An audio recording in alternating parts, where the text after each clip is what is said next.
Hello, everyone. Welcome to the Biohacking Beauty podcast. I'm Amitay Eshel, co-founder and CEO of Young Goose, the world's most innovative skincare brand. Today, we're excited to host Martha Carlin, a visionary thinker and trailblazer in the world of holistic health and gut health. Martha's pioneering research into the complex interplay between diet, gut health, and overall wellness has revolutionized our understanding of personal health and skin health.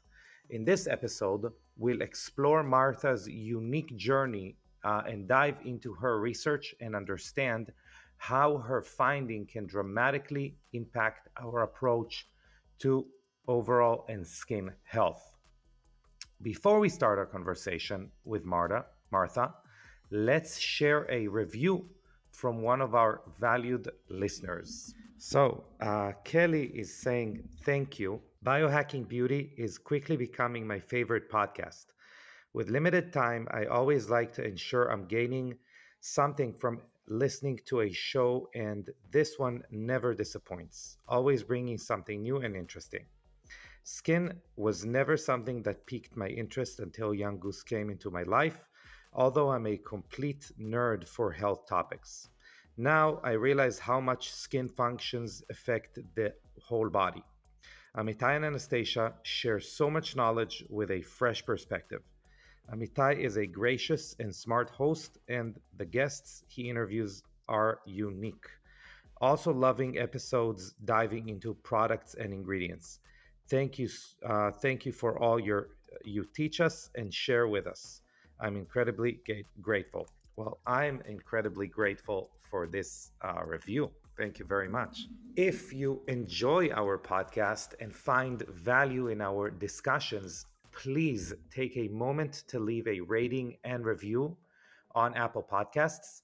Your support is crucial in helping us reach and empower more people with transformative health insights. Well, now let's dive into our enlightening conversation with Martha Carlin. Martha, welcome to the Biohacking Beauty podcast. Thank you so much. I'm excited to be here with you. Yeah, the pleasure is all mine. So basically, the way I start, the conversations recently is, and I don't know if it's a good idea or not, but basically, I believe that there are two types of people who are in this realm of helping other people's health. The first is and the most common are people who have had some health challenges, have overcome them, and now they are really in this to help other people. And then there are weirdos, nerds like myself, who are just like fascinated by the subject. So, which side are you more related to? So I'm more related to the health issue, but not my own. So my husband was 44 years old 21 years ago when he was diagnosed with Parkinson's disease. Wow. And he was a healthy marathon running young dad, and it just didn't make any sense to me. And my background was actually as a business turnaround expert, systems, and I had been trained in something called transaction flow review, which is how you evaluate business risk, where you're looking at everything that's flowing through the business. And I looked at Parkinson's and I said, this is a systems problem. And so I started to do the map of what's flowing through the system. And, so much of that is food and water and environmental inputs. And so I started studying the science behind all of that. I mean, it's not my phrase, but people call me a citizen scientist because I am self-trained, but I am deeply self-trained across many topics, starting with the food supply, how our food was grown, genetic engineering of food, what those potential impacts could be. And then along the way, in 2014, discovered Dr. Martin Blazer's book, Missing Microbes, Hmm. that was talking about the overuse of antibiotics and the rise in chronic conditions that could be associated with the destruction of the human microbiome. And later that year, some publications came out showing that certain aspects of Parkinson's could be predicted by gut bacteria. And so I quit my job in commercial real estate business turnaround and founded the Bio Collective to build a platform and a microbiome marketplace to help advance the science of studying the microbiome. And we spent about 6 years collecting fecal samples and doing microbiome deep sequencing, whole genome, to understand not just who's there, but what they are doing, and using that to ultimately build computational models where we can predict how microbes work together, and then isolating our own strains of bacteria to build probiotics to address the loss of function and diversity in the human Hmm. microbiome. Very interesting. And I think there's a lot there. But before we kind of, obviously in this podcast, we talk a lot about how it can affect skin health. And I think probably one of my favorite subjects, looking at how, everything that we put in our mouth and obviously pass it through our gut relates to skin health. Before that, I'm quite interested. What did you find out about Parkinson's? And I think a lot of people with neurodegenerative disorders in general can relate to the fact that their skin also tends to lose some of its vibrancy. So maybe we can start with that. What exactly did you find in that relationship between the gut and Parkinson's? Well, so there's a number of interesting things there. There is also a skin connection. So there is a kind of a crossover between people who have seborrheic skin conditions and Hmm. Parkinson's disease that increases the risk of Parkinson's. But we found, and many other researchers have also found, indicator bacteria that cause low grade chronic inflammation. Hmm. So, lipopolysaccharide, gram negative producing bacteria. And some of those bacteria can be producing amyloid structures or can be Hmm. involved in the aggregation of amyloids that are indicators of Parkinson's, Alzheimer's, and these proteinopathies where that sort of ties back to what's going on in the microbiome. I actually have a TED talk called Do Gut Bacteria Predict or Cause Diseases Like Parkinson's? Hmm. And I talk a bit about some of that early research. And then we went on from that point in 2016 to do a collaboration with Caltech, where we identified some biomarker species and some metabolic markers. And then we took our own data and did some work that showed a connection to Haemophilus influenza, and then ultimately some overlay of something called molecular mimicry, which is sounds kind of complicated, but it's basically little peptide sequences of that come from bacteria that are very similar to peptide sequences in the human body. And what Hmm. can happen is the immune system can develop an antibody to the microbial peptide. Um, and then, in looking for that sequence, can actually go and attack uh, the human tissue that has a similar sequence. And so you get autoimmune related diseases. And there are indicators that Parkinson's has some autoimmune Hmm. connections to it. And there are a number of elevated antibodies in Parkinson's, um, including antibodies to double stranded DNA. Interesting. So I do have a further question about that. You're talking about like the formation of amyloid plaque due to these LPS, but this is and obviously this is something you're looking at as far as like developing Alzheimer's or Parkinson's. The question is, in kind of relating to your husband or the more general notion of then treatment, is there a correlation between, improving gut health and the gut microbiome and eliminating or ameliorating some of those signs of Parkinson's and Alzheimer's? Yes. Well, so it's interesting. About 2/3, I think, no, maybe it's 1/3 of people who have IBS go on to develop Parkinson's. So there's that gut connection early on there. And these amyloids are actually what are called antimicrobial peptides. And so it's the immune system trying to trap and get rid of these problematic organisms. We studied the microbiome and we're looking to ways that we could develop products to help people do better. And I attended the World Parkinson's Congress in Portland in 2016. And some research there was presented that showed that the sugar alcohol mannitol could stop the aggregation of the proteins in a mouse model and actually pull the aggregates out of the brain and clear them. And so I came back from that meeting and bought a mannitol chemistry book and started studying mannitol, which is a really interesting molecule. It's the most abundant sugar in nature. Humans don't use it. It doesn't spike insulin the way glucose does.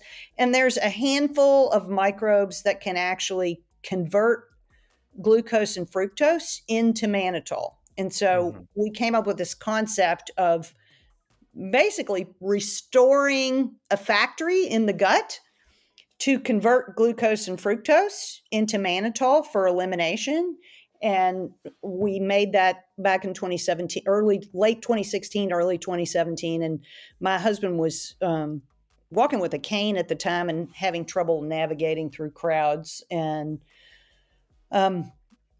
we gave it to him and we're measuring his microbiome and comparing it to the healthy human microbiome profile from the HMP project. And we could see that his gut was moving back to a healthier profile.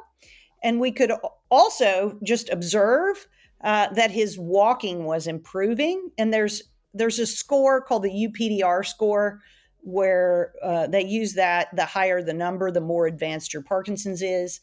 And at the time he started this, his UPDR score was a 35. And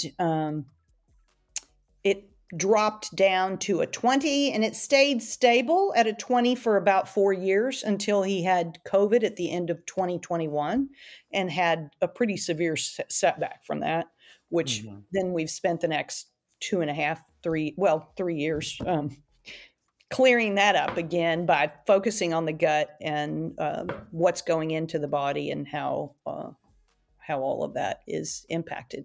And it's interesting, some of the recent papers I've seen on the spike protein of COVID actually attaching to lipopolysaccharide for movement around the body. So this is very interesting because a reduction of about 15 points is that is Anastasia, my partner, and I were sitting with someone over dinner the other day, and they were talking about like a drug they're trying to pass through FDA regulation that has basically, lesser effect than what you're saying right now, which is very interesting. So is it something, when you're saying, we've spent the last 2.5 years clearing that up, is it something replicable? And then the second half of that question, is it something that is replicable with most people with Parkinson's, or is it something that first you need to diagnose that there's a problem in the gut and kind of? So we actually decided, after my husband tried it, we had other people try it and who had metabolic issues because it was converting the sugars. We thought, well, maybe it has application in other things. So we had a small group of people with IBS try it, and some of those markers moved pretty significantly in 30 days. And then we ended up actually looking at glucose metabolism and insulin sensitivity. There is a crossover in Parkinson's, and both Parkinson's and Alzheimer's have some research calling them type 3 diabetes, Yeah. that there's an insulin sensitivity. And so we did a clinical trial in diabetes last year. We actually have that clinical research published currently in a journal, and then we're working on the microbiome paper right now. So we showed actually in our clinical data by measuring the blood serum lipopolysaccharide. So that serum LPS moved down significantly in the 90-day trial, and then we unblinded at the end of the double-blind trial and kept 10 subjects on for another 3 months. So at the end of the 6 months, that LPS dropped even further. So, and that was a double-blind trial with 30 subjects on product and 30 subjects on basically the prebiotics without the bacteria. Mm-hmm. And we actually have a patent that is scheduled for award on December 26th for that formulation of the it's essentially a guild or a kind of working team of bacteria that work together to produce what we want to produce and use up the metabolites we want to use up. And sugars, of course, are involved in glycation. And you can get these advanced glycation end products, which, tie to, mm-hmm. loss of skin elasticity, a lot of things that we think about in beauty, but that's really the outward presence of this low-grade chronic inflammation and the sugar and glycation that's going on in the body. Yeah, it's funny. We've been talking about glycation and glycation end products. What are, funny enough, are called AGEs, like age, and there are actually many companies within the skincare space that have products that aim to lower glycation in the skin, but are basically they're not releasing them because the general public won't really know what they're talking about. So right. It's an interesting topic that definitely we see that is connected to anything from, as you said, loss of elasticity, skin frailty, and the development of wrinkles, and actually a lot of the skin around the eyes, the puffiness, dark circles, and crow's feet is something that is almost like the most dominant player there. Obviously, over time are advanced glycation end products. So it's interesting that you're connecting the two. Have you seen any type of even anecdotal? Have you seen people heard people telling you, I've been going through this protocol and my skin looks better. I'm getting compliments. So we haven't really had customers tell us that, but what I will say is I had a doctor or a naturopath early on in the process who was using the formula to make a high-fat yogurt that she was having people put on topically on their skin, and they were having some pretty remarkable results from that. And what I can tell you is our best-selling formula, the SugarShift formula, which is what I made for my husband, that contains a strain of bacteria called Lactobacillus reuteri. And L. reuteri, Dr. William Davis talks about this quite a bit. It actually helps with collagen production, and he's done some studies and has some people reporting improved skin quality, plumpness, and he actually has a product called Gut to Glow that is kind of addressing that. But the Lactobacillus reuteri is a really interesting strain of bacteria because it produces something called bacteriocins that are they specifically attack other bacteria that might try to come up and colonize the small bowel. And you can get something called SIBO, and Lactobacillus reuteri does a very good job of colonizing the small bowel and keeping those other bacteria out. And we used to we used to have Lactobacillus reuteri in our bodies naturally, but over time that seems to have been lost, maybe through less breastfeeding. There's a number of people looking at how this got lost, but you can find it in indigenous populations, but not so much in westernized populations. So would you say that's a good bacteria to look for in general when we're trying to, supplement our gut with It beneficial is. bacteria? It is a good bacteria in general, and it is also one of the bacteria that converts glucose and fructose to Mhm. mannitol. Um, there are several others in the formula. One is our own leuconostoc mesenteroides, which you find frequently in fermented foods, but not very often in probiotics. And Mhm. uh, so we have that, and we have a species of Bacillus subtilis that can also do those sugar conversions, but it's a multi-talented microbe, I'll say. And there has been some study in Scotland using a Bacillus subtilis strain, not this particular one, but in animal models of Parkinson's with tremor that has Mhm. shown it reduces tremor. Interesting.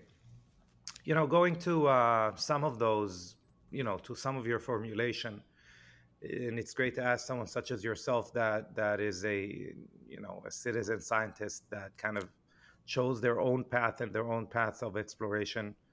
Um, how do you come about to creating a formula? What are some of your guidelines? Where do you say, that's enough material that I'm putting out there? Why would someone need more than one type of bacteria in the gut? How do you approach it exactly? So, well, we started with our SugarShift product, which is really Hmm. our best seller and a core product for addressing like subclinical inflammation and readjusting metabolism. It's often taken by people in the keto space who are Hmm. trying to get rid of sugar cravings and get off of carbs. So that addresses overall metabolic health. But we actually, so my chief scientific officer, Dr. Raul Cano, was a professor of microbial ecology and microbiology at Cal Poly for about 35 years. Hmm. And he really understood this guild effect of microbes from a lot of environmental work he had done. And so we sat down and said, well, what are some of the main issues that people are dealing with? And, it's they want good cardiovascular health, or they've taken too many antibiotics and they need to restore their gut after antibiotics, or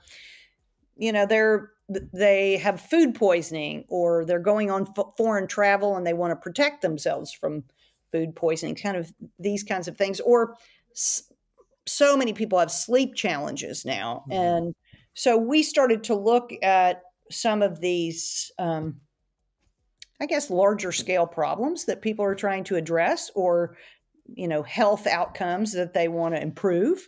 And we mapped that out, and we built a computational model that is called BioFlux.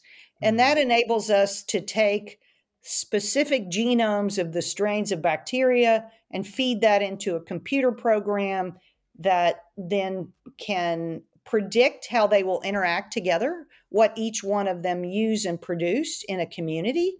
And we were able to validate that model and use it to produce formulas by putting strains together that will actually do what we say they do. Yeah. Interesting. So, how do we get from that? So you have that product, the kind of number one seller, the leading product, that SugarShift, which is the first product you're coming out with.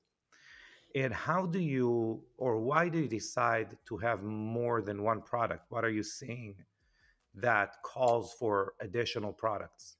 Well, so the antibiotic issue was one of those. I mean, we started out actually with the SugarShift product, the cardiovascular product, which is called heart centered, and the food poisoning immunity type product called the Ideal Immunity. We started out with those, with the primary focus on SugarShift. But we had looked at this antibiotic issue.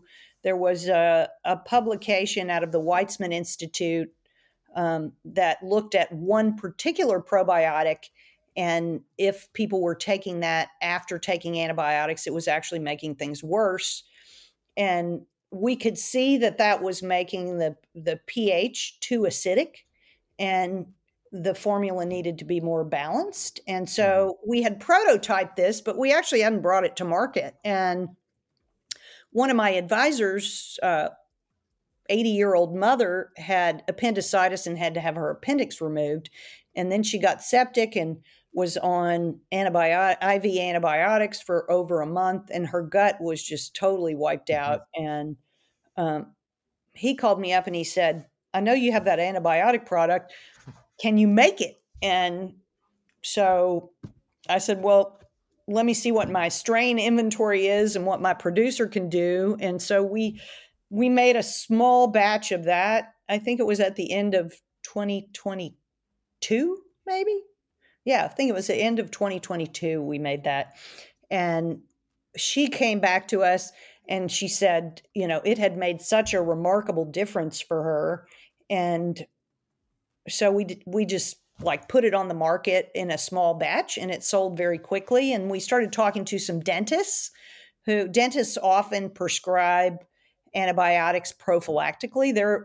Dentists and dermatologists are the two biggest prescribers of antibiotics, but antibiotics really have a lot of long-term effects. And I can even connect that back to Parkinson's and a number of people and the number of times they've had antibiotics. There's a researcher in Finland who's got a publication on that. And I have in my data set a number of people with Parkinson's who in their teens and 20s took antibiotics for many years for acne.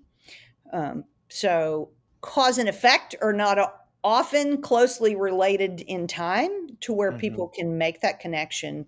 But the antibiotic, kind of restoring the gut after antibiotics is really quite critical because we're exposed to so many antibiotics in the food supply and in preservatives in shelf-stable foods and pre-packaged foods. People don't realize the antibiotic nature of all the things that they're eating.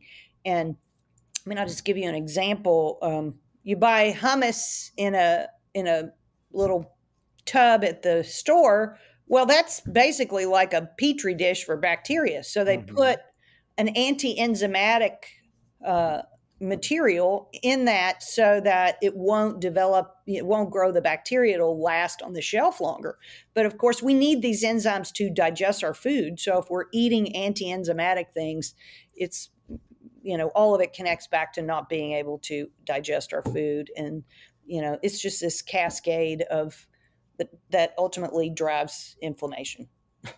Well, and then, sleep was the other one that was a big, really from our customers saying, I have trouble with sleep. Now, SugarShift does help people a little bit with sleep, but the sleep formula is very much targeted to sleep and the production of GABA and tryptophan production. Interesting, which are produced in the gut. So it's very interesting. Yeah.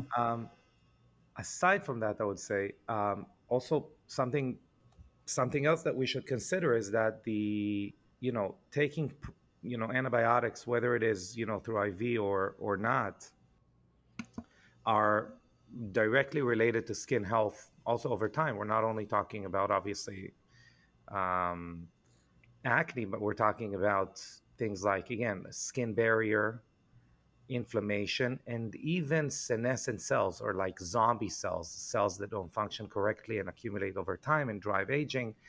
All of these can be kind of affected by poor gut microbiome. Have you seen any kind of literature on that?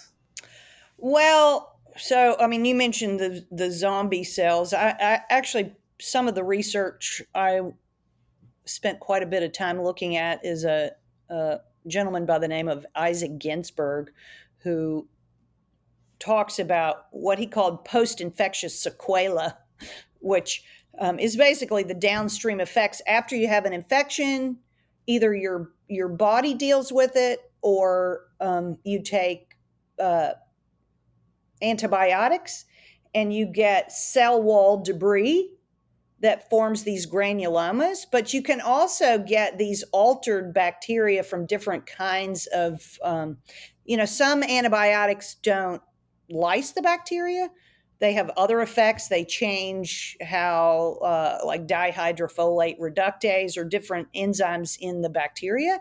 And so then you can get lots of different kinds of bacteria that are causing inflammation. And those are also producing molecules that are communicating with our cells and communicating with the mitochondria. And you have two different types of macrophages. And that's just like, I call it a little Pac-Man. So when you get an infection, you have Pac-Man that eat up the infection. And then you have these other macrophages that are supposed to come in and help with the healing. And you can get this signaling disruption of not getting that healing cycle, which I think is what you're talking about when you talk about zombie cells, is the loss of something called autophagy, where the body knows to go and eat up the problematic cells and recycle them back into amino acids that can be used in the body. Yeah, well, we're actually dealing a lot with that as far as like skincare formulations. And another thing that we're seeing, and I think is extremely interesting, is obviously we've all, thankfully, we are known as like the world's first NAD skincare brand. And NAD now is a very hot topic. I mean, I don't know, I think it's already, I think it's like a $10 billion industry as far as supplements. And, we can go on and on about NAD. But one of the things that I think people are not aware of is that bacterial growth in the gut affects NAD tremendously, especially affecting an enzyme called CD38, which CD38 is, you mentioned Pac-Man, I call CD38 like the NAD Pac-Man. And we can see how anything from E. coli to Candida there is a incredible correlation between, burden of E. coli and Candida to high elevation of them through a specific event that raise CD38 levels and obviously drive aging in the body. So we can see all of these cascades that happen that push aging forward due to those bacterial growth in the gut. Yes, and E. coli is definitely one of the troublemakers that we're looking at in Parkinson's, and also an LPS producer that again is driving this low-grade chronic inflammation. Interesting. Well, so I'm interested, we're definitely, what I like in your formulations, and that's something we are absolutely disastrous at, is naming products in a way a person can just go ahead, pick that up and say, oh yeah, that's kind of what I need. Right. The name of the product kind of directs you towards what you should do with it. But, I think thankfully the preventative health market is moving forward, is growing. I wouldn't say it's growing as fast as I would like it to, but it is growing. So when someone kind of, let's say approaches the BioCollective, is interested in the BioCollective products, how should they start their journey? What would you recommend? So we typically recommend one of two things. One, asking what kind of antibiotic history they've had, because if they have had a long history of antibiotics, then we'll typically recommend that they start with antibiotic antidote for a month before moving to SugarShift, which is our overall metabolic health product. Yeah.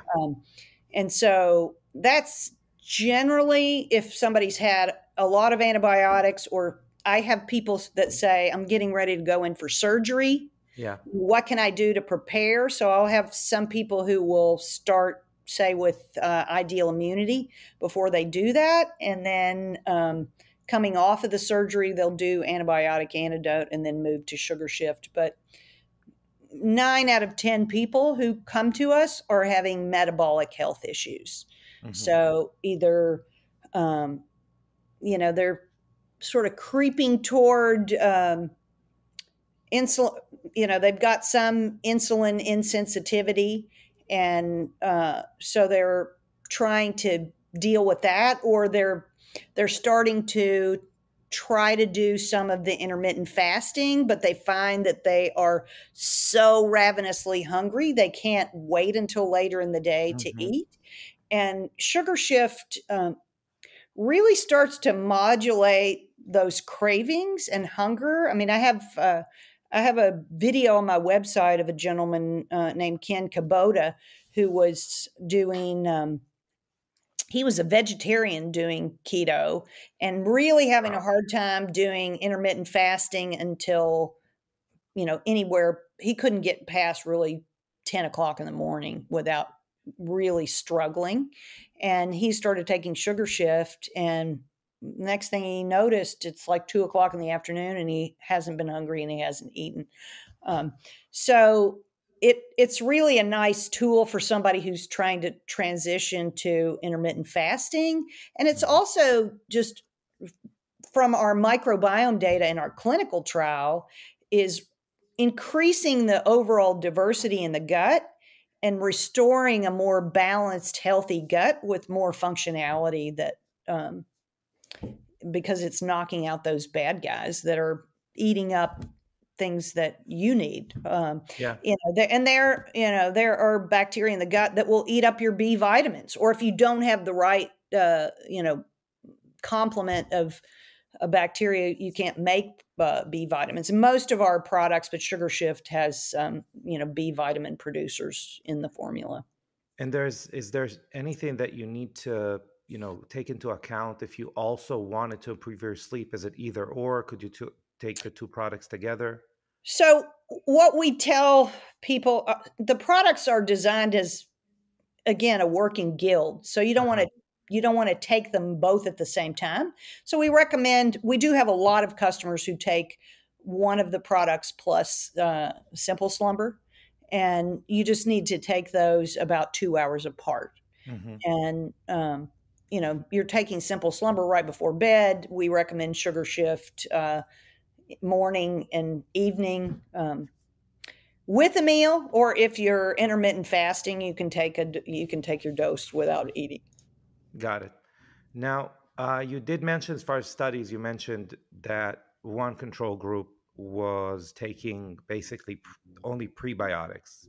Are those your prebiotics? Are there already some in SugarShift? How does that go? So there are prebiotics. We have chicory inulin in the formula, and there is a little bit of mannitol in the formula. So those two function as prebiotics for the gut. And then the formula is actually making more mannitol. But in the clinical trial, we essentially had the chicory inulin and the mannitol, and we have a cellulose in the capsule. So those three things are prebiotic, and it was the same, except in our product, we have the bacteria, and in the controls, they only had the prebiotics. And there were some benefits in the prebiotic only group. They did have improvement in triglycerides. So that was also interesting improvement there. But they didn't have the overall change in insulin and glucose metabolism and some of those key drivers that are hitting the glycation products. Interesting. Well, yeah, for sure. I mean, I think one of the deciding factors, when we're talking about, you know, probiotics, prebiotics, are obviously like what is going on in the gut to begin with. How well do we feed something that's already going on, or are we starting from scratch, whether it is because of antibiotics or because actually our point is we have SIBO or something like that. So obviously, if we have a nice starting point where we have some good bacteria there and we provide good prebiotics, then I mean, we for sure will see some benefits because it is synergetic, so I can definitely understand that. So what are some of the um, lifestyle choices or, specific foods that you recommend to get the best results from the products? We can talk specifically about SugarShift, but how does a person behave around that?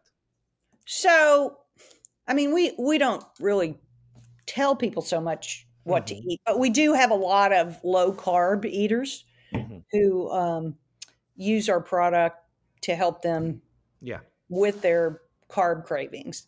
Um, Generally speaking, those highly processed carbohydrates, um, white bread, Yeah. pasta, these sorts of things, they not only have they're spiking your blood glucose, but they're also some of the products that are most heavily laden with glyphosate, Yeah.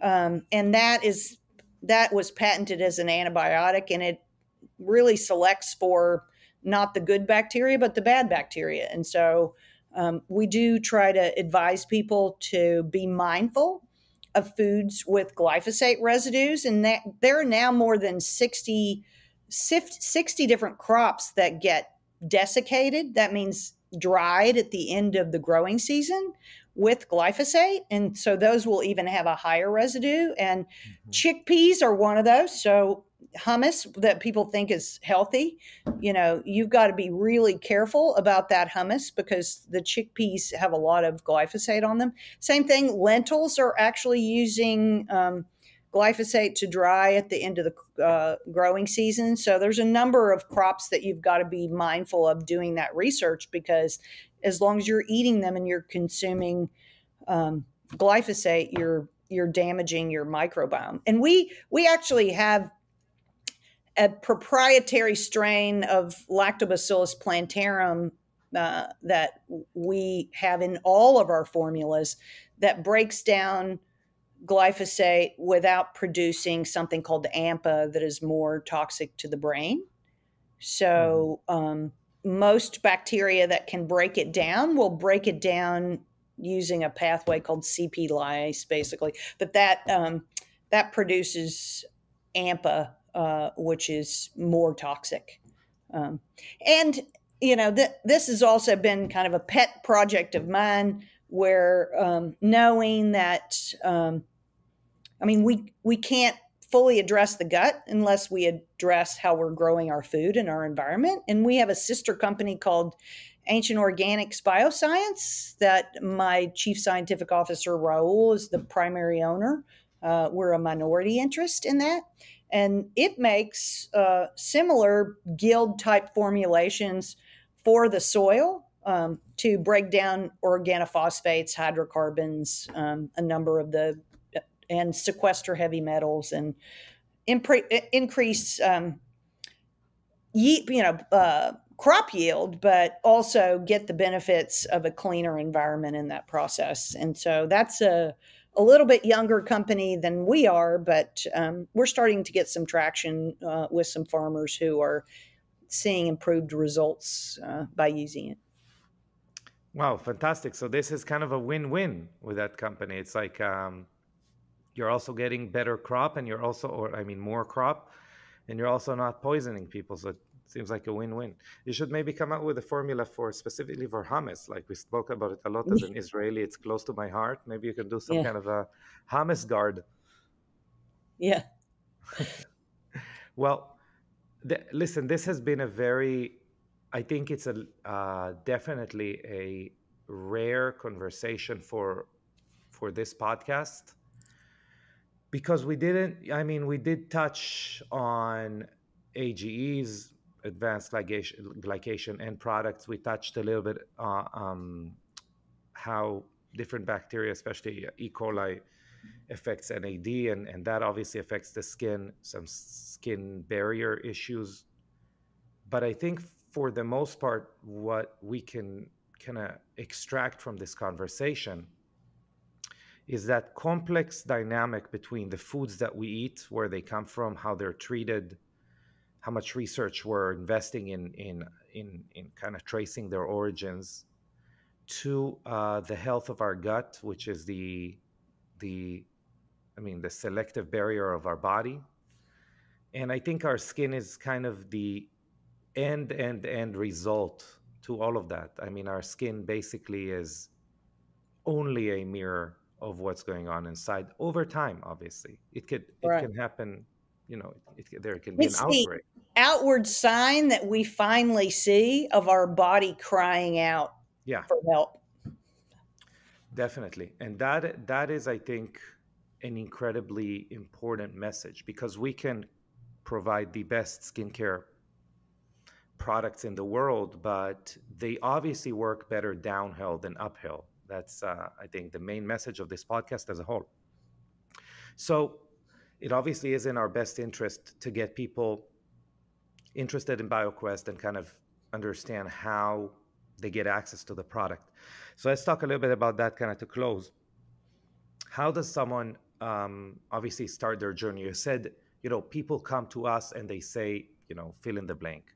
So what do you mean by come to us? Is there a website? Is it practitioner led? What's going on? Sure.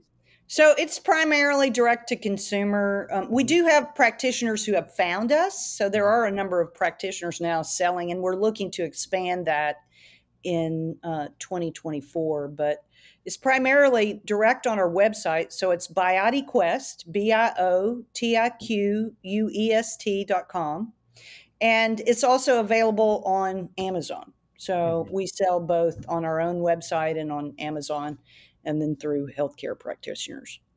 Great. And if someone needed some kind of direction, what do you normally, I mean, do normally people kind of email you? How do you provide the best type of health or direction?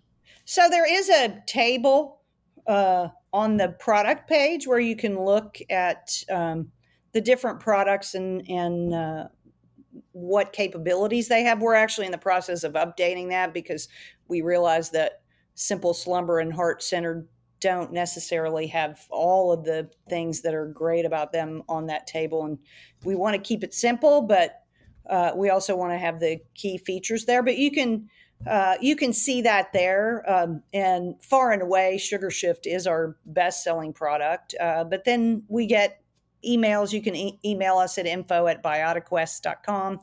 And most of the time, if people are looking for help in selecting a product, I actually answer those emails myself. We do have some other people. We have a nutritionist that answers some of those questions. But most of the time on the product side, people will hear directly from me. Yeah, it's funny. We we don't deal with customer service so much, but once in a while there is some question that is needs extra attention, and I'll be like, just give me. I want to answer it Right. myself. Sometimes the creator knows their product the best. So yeah, Martha, thank you very much. This has been a great addition to the podcast. I really appreciate you coming on. Um, Obviously, everything is going to be in the show notes. So if you're driving, don't try to write anything down. You can just look at the show notes. And I wish you the continued luck, continued success in that journey to healing people. Thank you so much. I appreciate you having me today. All right. Thank you, Martha. Take care. As we conclude today's episode, I want to take a moment to answer some questions from our listeners. If you have a question you'd like to ask us and you would like us to address, you can leave it in a review on Apple Podcasts, and we might feature it in an upcoming episode. So first question is about sun exposure and skin aging. Saying, I've heard another big biohacker say that you need to choose between getting more vitamin D and having your skin look youthful. I'm wondering what your thoughts are. Well, I think I know who this biohacker is, but in general, I think it's pretty.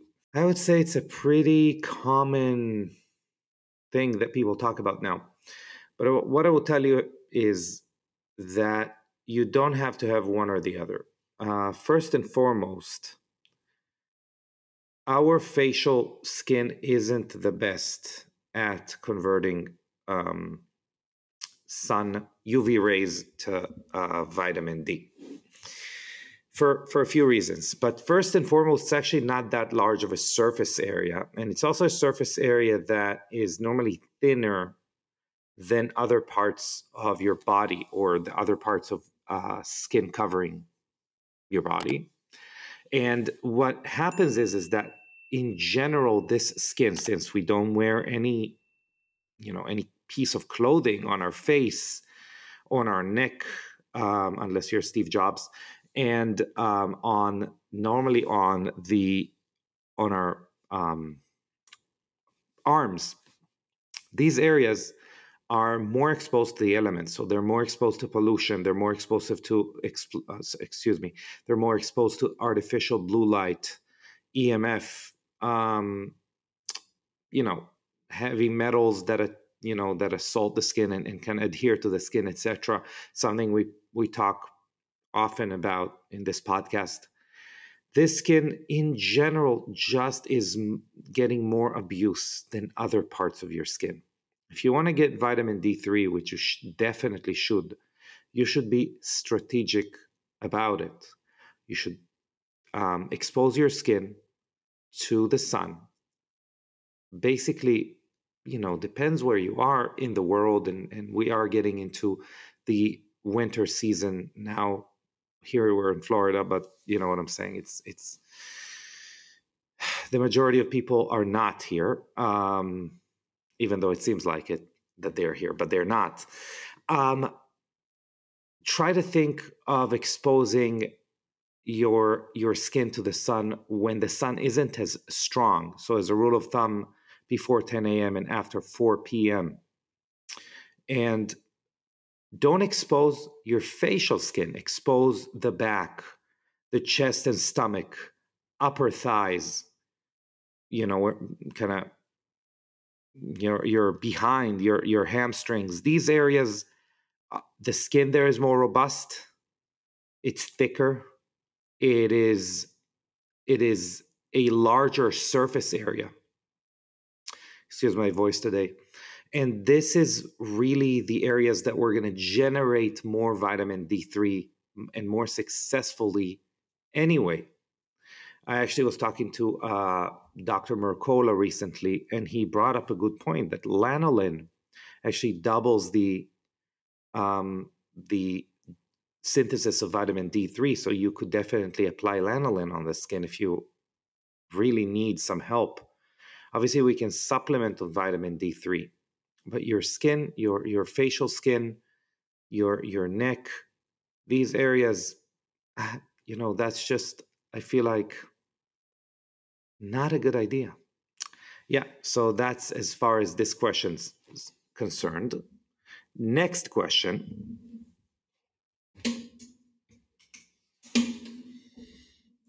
is about skin bruising.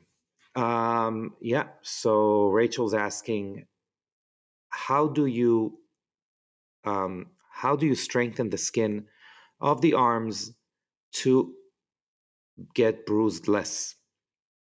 And that's a great question. So this is something that does happen through, obviously normal aging, and something we've spoken about here on this podcast, which is glycation, among other things. I mean, most hallmarks of aging are going to result in thinning of the skin and having the skin bruise more easily.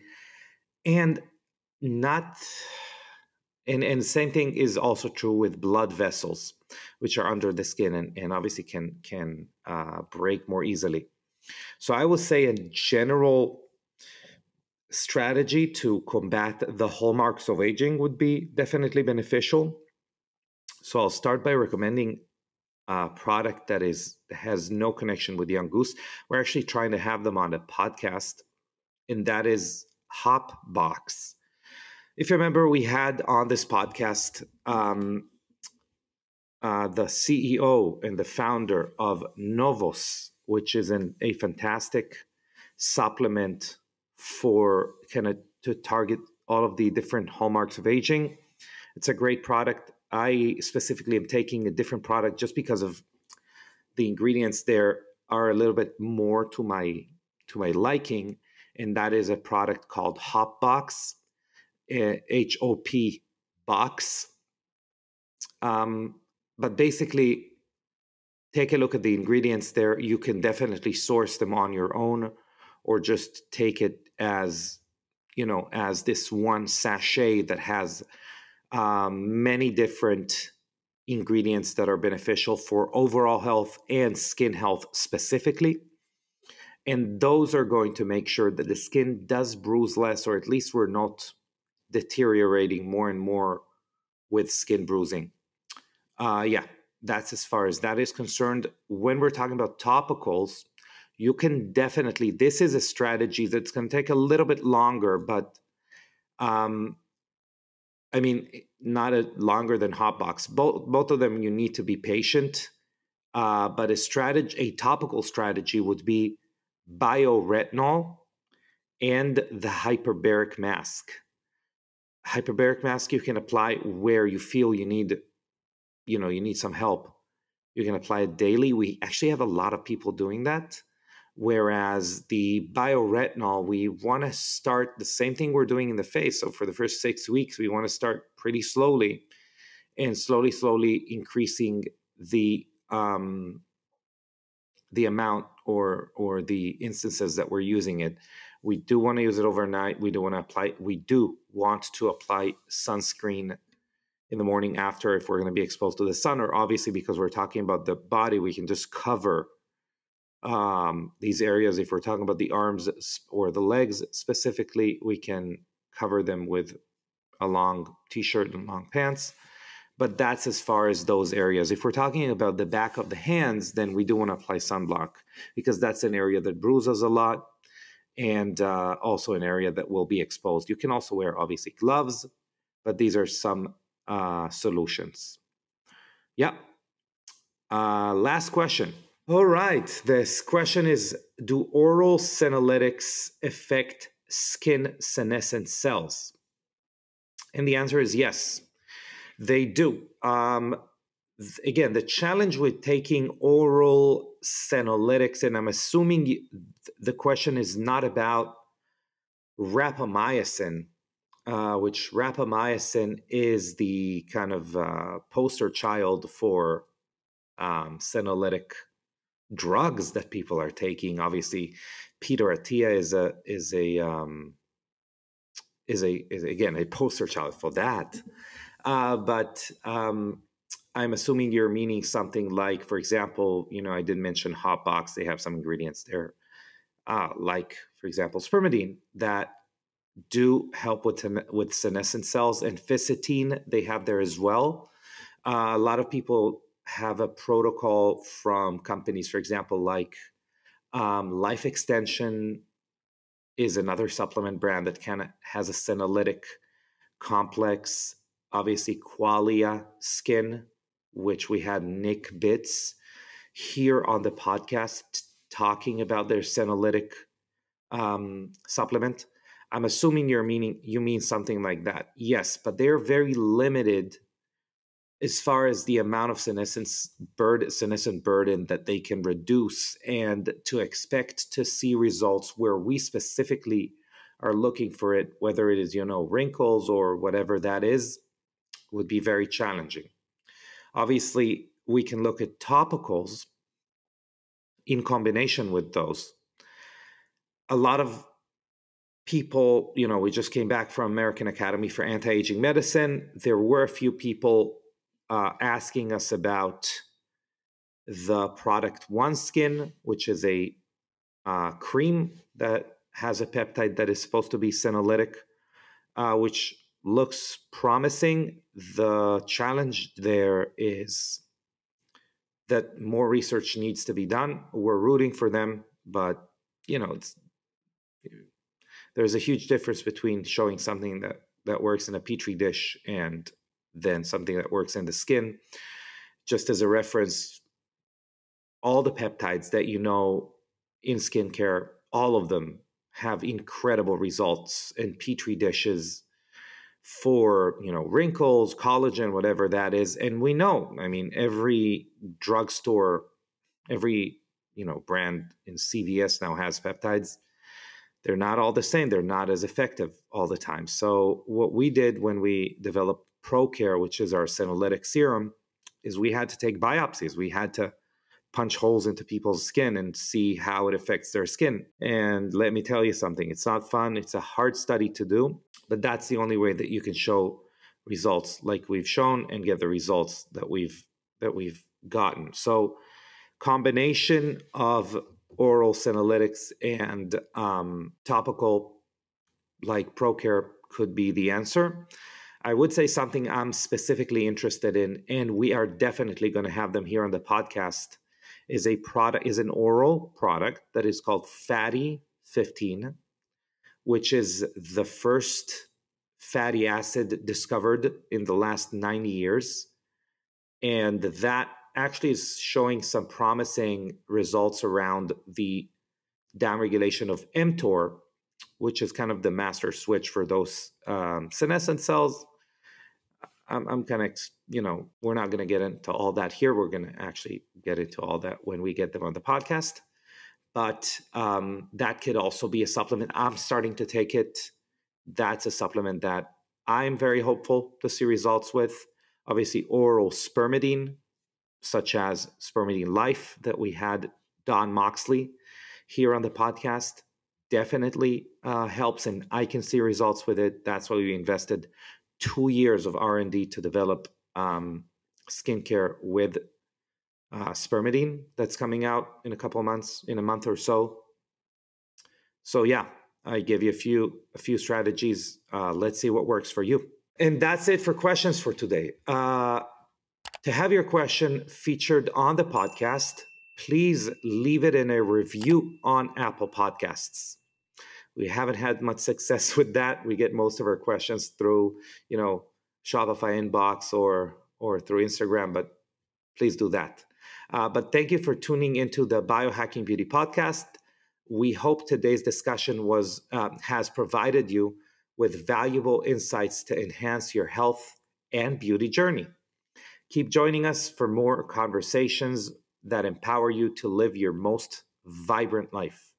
Thank you very much, and goodbye, everyone.